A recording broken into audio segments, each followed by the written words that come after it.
Assalamu alaikum.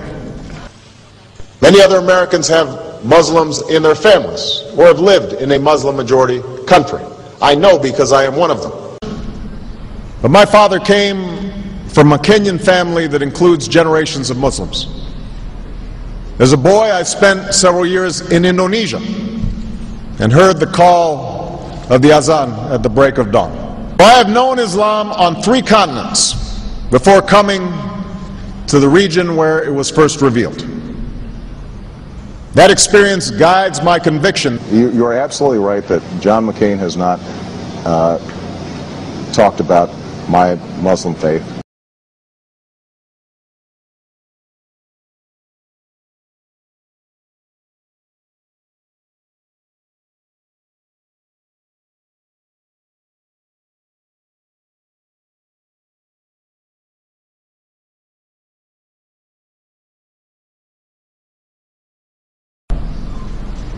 As the Holy Quran tells us, the Holy Quran teaches that, the Holy Quran tells us, and the Holy Quran also says,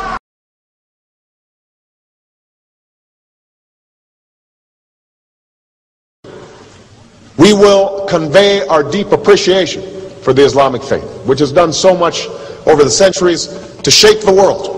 I would like to speak directly to the people and leaders of the Islamic Republic of Iran. Their great and celebrated culture. Over many centuries, your art, your music, literature, and innovation have made the world a better and more beautiful place. We know that you are a great civilization, and your accomplishments have earned the respect of the United States and the world. I also know civilization's debt to Islam. It was Islam at places like Uluzar that carried the light of learning through so many centuries, paving the way for Europe's Renaissance and Enlightenment.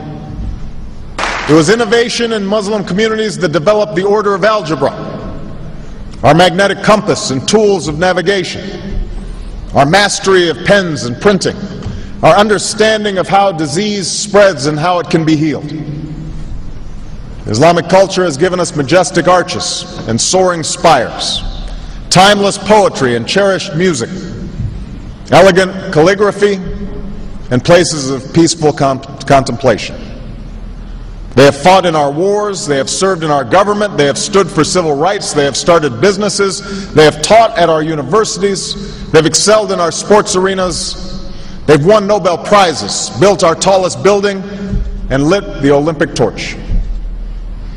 And when the first Muslim American was recently elected to Congress, he took the oath to defend our Constitution using the same Holy Quran.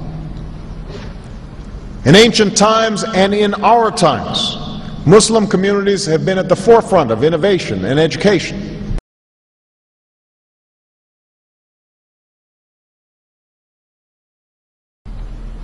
Islam is not part of the problem in combating violent extremism. It is an important part of promoting peace.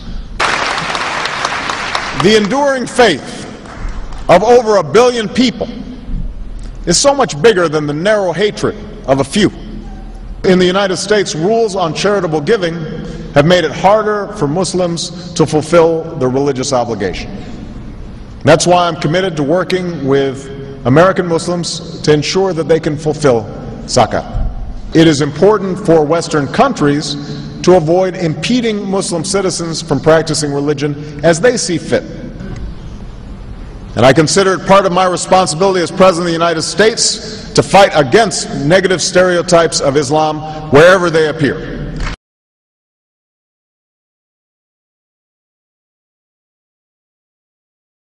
We are no longer a Christian nation. We do not consider ourselves a Christian nation. The United States has been enriched by Muslim Americans. Since our founding, American Muslims have enriched the United States. Islam has always been a part of America's story.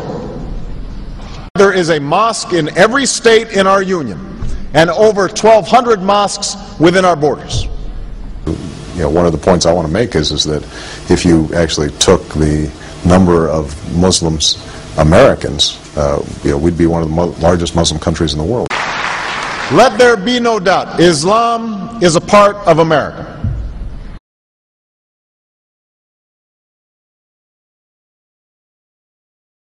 He did bow to the Muslim king, while he did not do it to the British Queen of England. And by bowing, he showed the world that I am subservient. I do bow down to you as a Muslim king, something no other president has done with Saudi Arabia. The Saudi king is his peer. He is not his subordinate in order to bow for him. And this is exactly what Obama did. Usually it is out of respect that someone would nod his head when bowing to royalty, and the ladies will give curtsy. But Obama went beyond what is required as a head of state and bowed to the Saudi king, and that's unacceptable. It sent the wrong symbol. When you say it sends the wrong signal, what signal do you think it sends? It sent a message that Islam is superior to any other master or king or president in the world, that an American president bowed to a Muslim king. It also sent a message that terrorism and jihadism is giving Islam the respect it should have on the world stage, to the point that it made an American president, for the first time in history, bow to a Muslim king.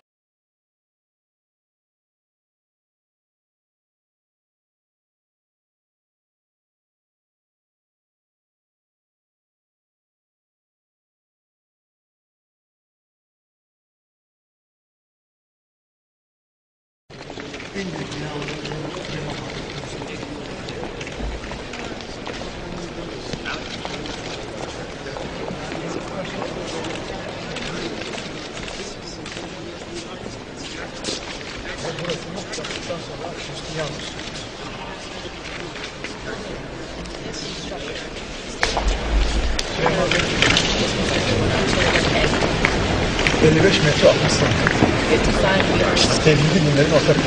this is a common thought shared by all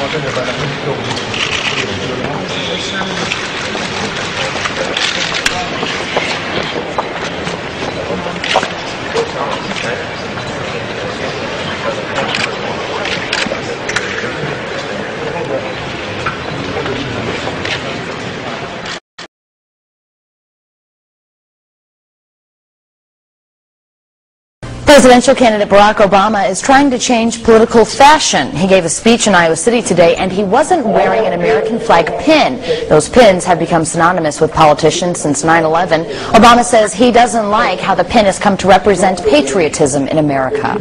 I won't wear that pin on my chest. It's a little weird, Alan, that in the middle of the campaign the guy takes off the American flag that most people wear because they're proud of their country. Let me speak as clearly and as plainly as I can. America is not and never will be at war with Islam.